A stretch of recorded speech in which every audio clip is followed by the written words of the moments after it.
I'm saying, I'm not trying to diminish the attitudes. I'm saying that in some sense, behavior is based on what you can and cannot get away with. Thank you so much. Thank you, Reverend Jackson. I'm glad to hear that you feel that this is a moment, historic moment, a God-given moment as well, a moment of grace, because the unification is there more than ever, as you pointed out. In today's world, there are no more foreigners in this world. If you go on the plane in New York and go into Senegal, I got on the plane going to LA, we get at the same time. Science is dwarf distance technology, learning to live together. So I'm excited about it. I said Rainbow Coalition. We're winning this race. The problem, but we're winning. Yeah. God can use the pain and bring about power. This boy dying, there's a term in New Testament called pneuma, means breath. God breathed breath in us. He always breath, always breath. When knee on Floyd's neck, he was breathing God out of him. And his last breath breathed life to the whole human race. I mean, no human history. It says many people emotion, as Floyd said. His breath went to the human race. What an investment. My. The beautiful moments to me was seeing his daughter, seeing my daddy change the world. That's out of such massive injustice. Only greatness, only good must come, and it looks like we're moving in that direction. Thank you for your life of service. Thank you for what you shared, and we'll come back with the questions at the end with everyone together. Thank you, Reverend. Barbara, we've been through some tears together over the years. Would you share with us what brought you to Tukey originally, and how his life is an example of what's really possible, how humans can change, white, black, brown, Christian, Jew, Muslim, it doesn't matter what, because to me, that's what his life is a metaphor for. And his life passing the way it did, I want to make sure he's honored this time and brought up as such a beautiful example, Barbara. I met Stan about 27 years ago. And if you had seen me then, I was I could laugh about it now, but I was a pearl button wearing, white pearls around my neck, straight hair, middle class sister who thought I knew what it meant. Well, I did know, obviously, what it meant to be Black, but thought I was more down, let's put it that way.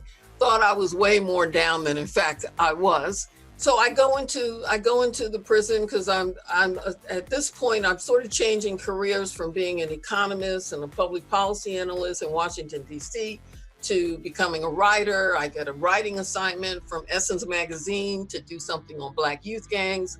I go into Watts in the Hood. It was just at the time when the Crips and the Bloods gang truce was starting. And I'm getting on, they say, well, if you want to know something about the Crips, you really need to talk to Stanley Tukey Williams, but he's on San Quentin's death row and he hates journalists. So that required 6 months of writing him. Finally, he lets me in. At that point, he had been incarcerated for about 13 years. And what he said to me was, well, I'm not who I was when I arrived here. What I want to do now is write books for kids, not adults, but for kids, to get them not to follow in my footsteps. And ultimately he asked, could I help him do that and get that done? Which I ultimately did do. Didn't you have judgments about him before that? I remember him telling me that his first meeting with you didn't go so well. No, it did not go well because number one, I walked in as this middle-class person who had all kinds of judgments that I was projecting onto him. Yeah. And he had some judgments he was projecting onto me as well. And sure. his projections, he was concerned as to whether I was maybe working for the LAPD undercover or what. So he was interrogating me. And this went on, and the prison was only giving me 2 hours. And we're like an hour and 15 minutes into my 2 hours. So I forgot where I was and who I was with and lost my patience and said, look, you didn't get to be who and what you are without having good instincts. Check your gut. And if it still feels to you like I'm an undercover agent or something, let's shake hands and I'm out of here. Anyway, the long and the short of it is,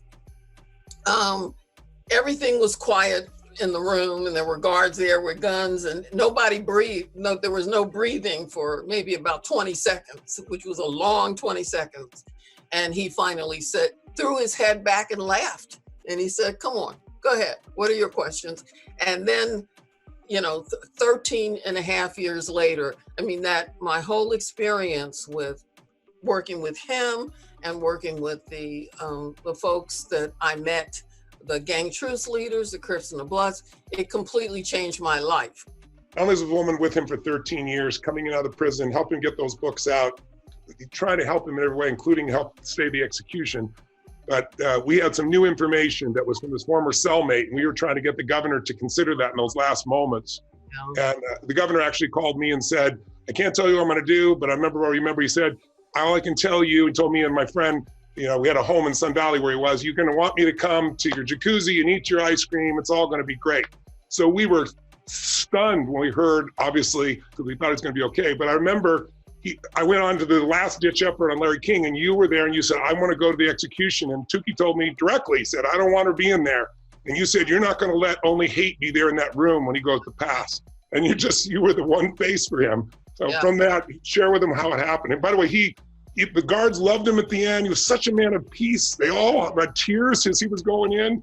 I mean, I got to see it directly when I went to go visit, and they loved him. He went from master of the universe through, to pain and violence. And 6 years in isolation, and then had this transformation to everybody loved him. But from that place, I want you to know where Barbara was. She's the one face in the room sending love to this man. And please share what happened. Well, it was the worst thing. Well, first of all, he did not want me there. That's right. And I didn't want to be there for purposes. I didn't want to see him die, but I knew that shouldn't be the last thing, the level of hatred, the vitriol that was going to be projected onto him, my belief was. And in fact, when I saw it, it was way worse than what my worst fantasies could be. But I thought, that's not how he should die. It's just simply not how he should die. And that I told him, just look at me. Look at me. Don't look at them. Just look at me. That's what you see. Let that be what you see. He had told me about 3 days before he was executed. I was pretty distraught. And he said, "You need to pull yourself together." He says, "You're out in the world representing me." And he says, "And I won't let these people destroy